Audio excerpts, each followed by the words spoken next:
அனைவருக்கும் வணக்கம்.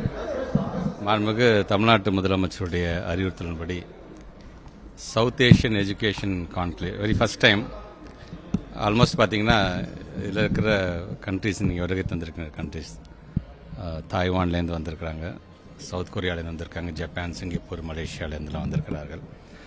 இது குறிப்பாக ஒரு 6-7 மாதங்களுக்கு முன்பாக நம்முடைய அரசு பள்ளியை சார்ந்திருக்கின்ற மாணவர்களை இது போன்ற நாடுகளுக்கு நானே அழைத்து சென்றேன். போகின்ற இடத்திலெல்லாம் அங்கே இருக்கின்ற தமிழ் சங்கங்கள், தமிழ் மன்றங்கள் கூட்டுகின்ற அந்த கூட்டத்திலும் அவர்களோடு கலந்து கொள்ளும் பொழுது அங்கே இருக்கிற ஹையர் எஜுகேஷன்ஸ்க்கான ஆப்பர்ச்சுனிட்டிஸை பற்றி அவங்க சொன்னாங்க.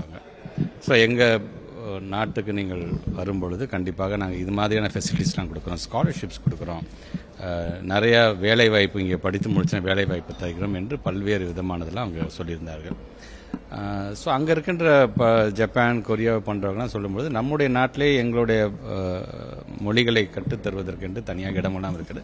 ஏன்னா அந்த அவேர்னஸ் இல்லாமல் இருக்கிறாங்க. எல்லாமே எப்போதும் போல் ஒரு ஸ்டீரியோ டைப்பாக ஒரே படித்ததை படித்துக்கிட்டு இருக்காங்க. இன்னும் நிறைய ஆப்பர்ச்சுனிட்டிஸ் இருக்குது உலகம் முழுவதும் என்பதை அங்கே வலியுறுத்தினார்கள்.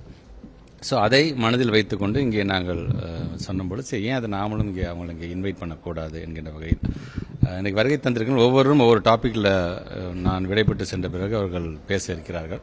அப்படி பேசும்போது நம்முடைய குழந்தைகளுக்கு அதில் எதெல்லாம் எந்த மாதிரியான சப்ஜெக்ட்ஸ் பிடிச்சிருக்குது, எந்த மாதிரியான குரூப்ஸ் பிடிச்சிருக்கிறது, என்ன மாதிரியான ஸ்காலர்ஷிப்ஸ்லாம் அவைலபிளாக இருக்குது என்பதெல்லாம் தெரிந்து கொள்வதற்கு ஒரு மிகப்பெரிய ஒரு நாளாக இந்த நாள் கண்டிப்பாக அமையும்.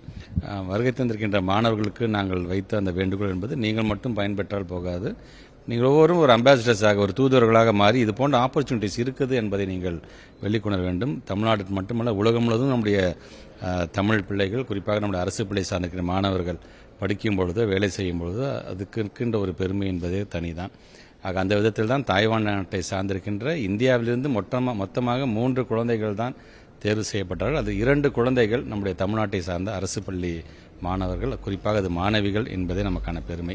ஸோ இதையெல்லாம் ஊக்கப்படுத்துகின்ற விதமாக இது அந்த 1-2 குழந்தைங்க மட்டும் படித்தால் பற்றாது, ஒட்டுமொத்தமாக நம்முடைய அரசு பள்ளியை சார்ந்த மாணவர்கள் பல பேர் இது போன்ற பல வாய்ப்புகளை நீங்கள் பயன்படுத்தி கொள்ள வேண்டும்.